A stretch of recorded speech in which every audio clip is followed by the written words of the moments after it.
जय हिंद दोस्तों, वंदे मातरम।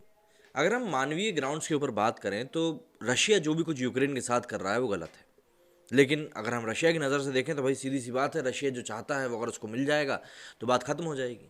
क्योंकि अगर आप थोड़ा सा भी अतीत की तरफ जाएं तो अफगानिस्तान में जो भी कुछ हालात पैदा हुए हैं, कहीं ना कहीं आप देखें तो अमेरिका ने फियादीन लोगों को जो तैयार करवाया था, तालिबानियों को जो हथियार दिए थे, उसी का नतीजा है जो आज की डेट में हम देख रहे हैं कि वहाँ पर कितने गलत हालात बन चुके हैं। और जो बातें आज की डेट में यूक्रेन को लेकर चल रही हैं कि रशिया से लड़ने के लिए अमेरिका पीछे के दरवाजे से जिस प्रकार से वहाँ के विद्रोहियों को हथियार पहुँचा रहा है, तो कहीं ना कहीं वो चीज़ भी गलत है। और रशिया उसी चीज़ को लेकर कह रहा है कि भाई इनके पास हथियार आ कहाँ से रहे हैं अगर इनको लड़ना नहीं है तो।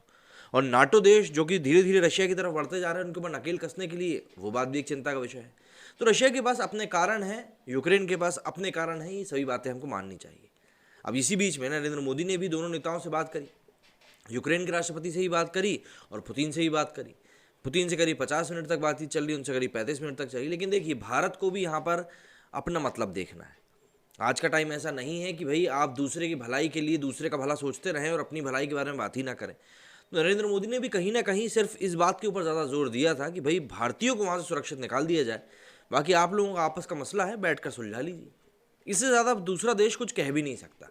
हाँ, अमेरिका अगर यहाँ पर चौधरी बनने की कोशिश करेगा तो उसको ज़रूर कुछ ना कुछ ज़रूर नुकसान हो सकता है, और वो होगा भी। जिस प्रकार साइबर अटैक की खबरें निकल कर सामने आ रही हैं, वो बिल्कुल हो सकता है। ऐसे में कई सारे देश पुतिन को मनाने की कोशिश कर चुके हैं, लेकिन पुतिन मानने के लिए तैयार नहीं है। रूस यूक्रेन की जंग को आज 12 दिन हो चुके हैं।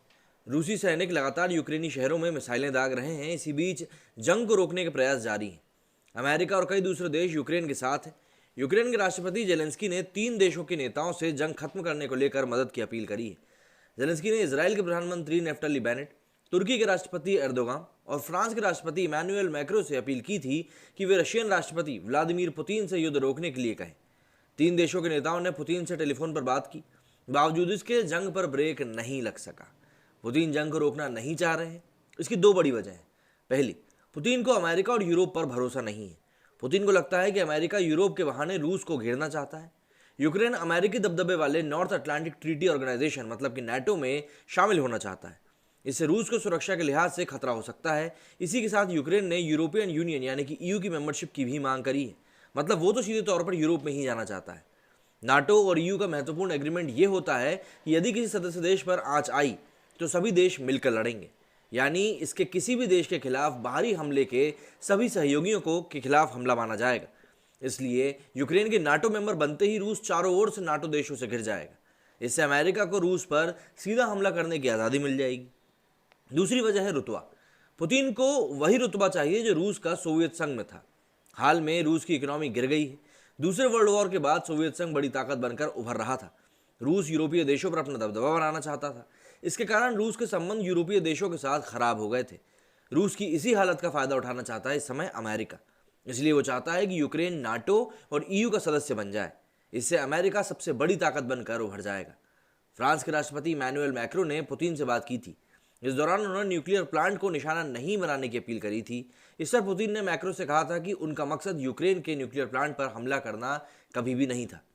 तुर्की के राष्ट्रपति एर्दोगान ने व्लादिमीर पुतिन से बात की। रिपोर्ट्स के मुताबिक पुतिन ने एर्दोगान से साफ कहा कि अगर यूक्रेन हमारी शर्तें मान लेता है तो जंग फौरन तुरंत प्रभाव से खत्म कर देंगे। जेलेंस्की ने इजराइल के प्रधानमंत्री नेफ्टली बेनेट से अपील की थी कि वो पुतिन से युद्ध रोकने के लिए कहें। इसके बाद बेनेट ने शनिवार को मॉस्को पहुंचकर पुतिन से मिले। इस दौरान इजराइल ने रूस और यूक्रेन के बीच जंग में मध्यस्थता करने की पेशकश भी करी है। लेकिन देखिए, पुतिन अपनी जगह पर साफ है कि भाई हमारी शर्तें मान लो तो हम कुछ नहीं कहेंगे। अगर आपको इस बात को समझने के लिए थोड़ी भी बहुत भी मदद चाहिए तो आप इसको इस तरीके से समझिए कि चाइना अगर इंडिया का पड़ोसी नहीं है, थोड़ी देर के लिए मान लेते हैं, तो और चाइना का पाकिस्तान बहुत अच्छा दोस्त है, और पाकिस्तान इस बात को अलाउ कर देता है कि चाइना अपनी सैन्य मिलिट्री को अपने यहाँ भेज सकता है, और एक ऐसी ट्रीटी को साइन कर लेता है कि भैया अगर भारत पाकिस्तान के बीच में जंग होती है तो उस जंग को चाइना के साथ भी माना जाएगा। मतलब चाइना को पाकिस्तान का फ्रंट भी मिल जाएगा भारत पे हमला करने के लिए। वही स्थिति इस समय रशिया, यूक्रेन और यूरोपियन यूनियन के साथ साथ अमेरिका की है। रशिया को कहीं ना कहीं यही लग रहा है कि अगर यूक्रेन नाटो में चला गया तो यूरोपियन यूनियन और अमेरिका को रशिया को घेरने का एक बहाना तो कम से कम मिल ही जाएगा। अब यहाँ पर रशिया गलत है या कौन, हम क्या कह सकते हैं। मेरी इस वीडियो में फिलहाल इतना ही। जय हिंद, जय भारत।